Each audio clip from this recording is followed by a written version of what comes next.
graduate. Wouldn't even stop to talk to the average kid. The type of Latina I'd sit and contemplate marriage with. Fuck the horse and carriage shit, her love was never for hire. Disciplined, intellectual beauty's what I desire. Flyer than Selma Hayek or Jennifer Lopez. Everyone told me giving it to her was hopeless. At first I just thought she didn't mess with broke kids. The thug niggas always talking about how they smoke kids, but the rich sniff coke kids got no play.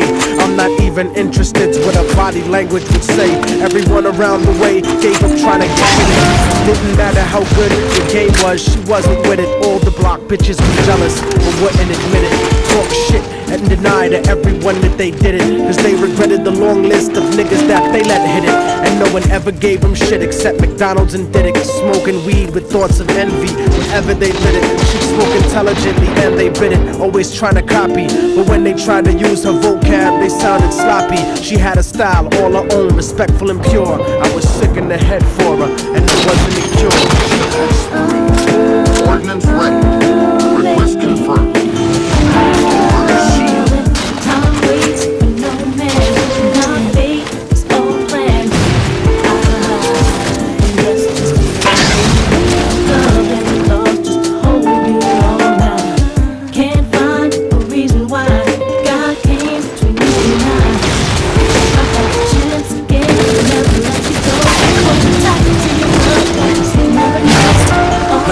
Brown and beautiful, yet empty and sad. I used to talk to her occasionally and she was glad that I wasn't just another nigga trying to get in it. So every now and then we'd stop and talk for a minute. I didn't have a gimmick, so the minutes turned to hours. On her birthday, I gave her a poem with flowers.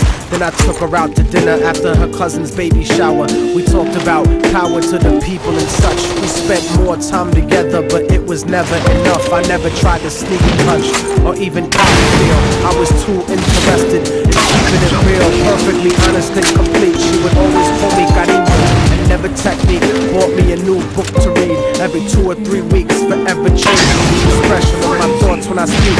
It was because of her I even deaded all of my freaks. She convinced me to stop hanging out on the streets, to stop robbing and stealing from people like you. Instead I took her out to the Apollo and the Bronx Zoo, Lucille del Barrio and the Metropolitan Zoo. Got to the point where I was either with her or my crew, so I decided one day to tell her my feelings was true. I couldn't live without her, so I told her face of my fears. But honey's only response was a face full of tears. She could only sob hysterically, holding me tight. I tried to speak, but she wouldn't stop until I left sight. I felt like a moth who got himself too close to the light. Except I didn't burn, I turned cold after that night.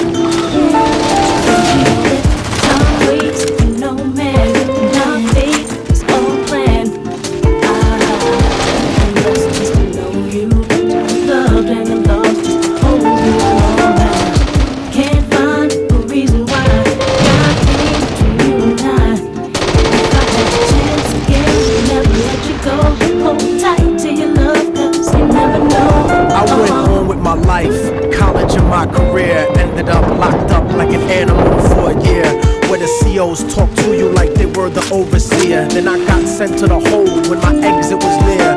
At night in my cell, I'd close my eyes and I'd see her, hold her close in my dreams. But when I woke, she disappeared, just an empty cell until the state gave me parole. In the summer, came back intact and on track.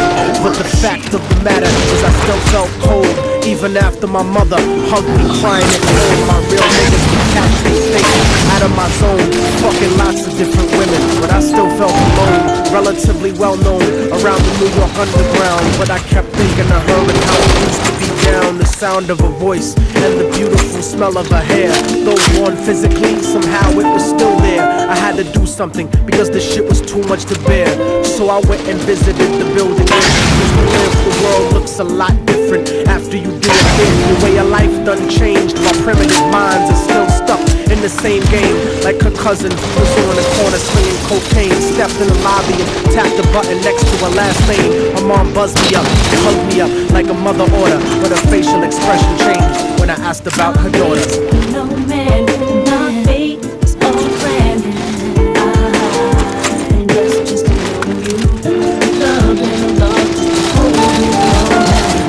Can't find a reason why God came to me.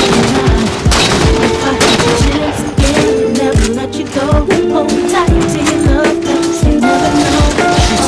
There was a note for me that was left behind, and she had left it there, waiting for such a long time. I was inclined to ask about it, but she brought it up first.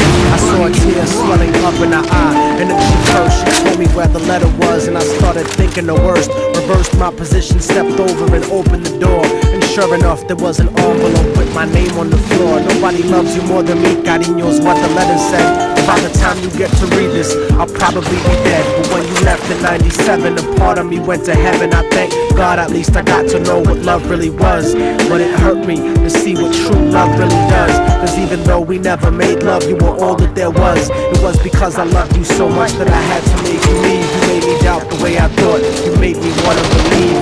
And then I slipped up and I let you get close to me. It was hard to not be openly when people spoke to me. This was not the way I thought my life was supposed to be. Baby, don't you see? I had a blood transfusion that left me with HIV. Hope didn't exist for me since late in 1993. I got a virgin. I wish I could have given myself to you.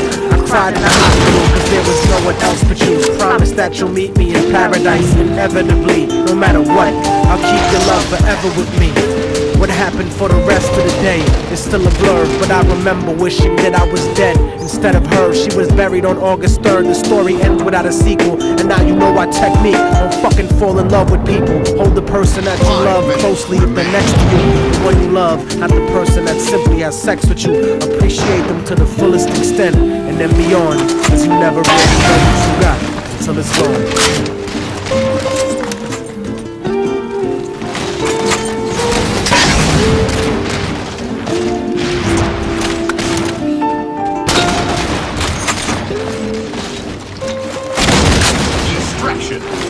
Next kill wins. Game over. Victory.